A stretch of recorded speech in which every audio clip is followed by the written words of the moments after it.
Sabi nila, promises are made to be broken. Pero sa araw na ito, ang Diyos ay naging totoo sa kanyang pangako. At ang pangako ay hindi dapat nananatiling salita, dapat ito ay isinasagawa. At sa lengguwahe ng Ebanghelyo ni San Juan, ang salita ay naging tao. At ito ay patungkol sa ating Panginoong Hesukristo. Ang pagmamahal ng Diyos na dati ay nababasa lamang ng mga tao at naririnig mula sa mga propeta, ngayong araw na ito ay isinilang.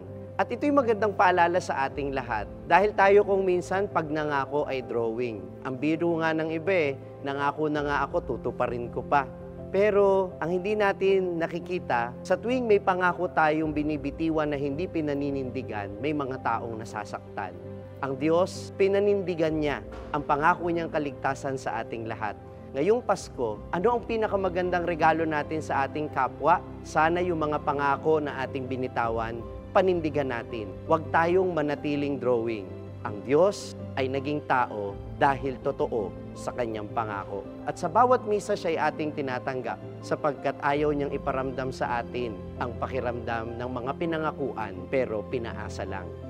Muli ang aking pagbati sa inyo at sa inyong pamilya ng maligayang Pasko.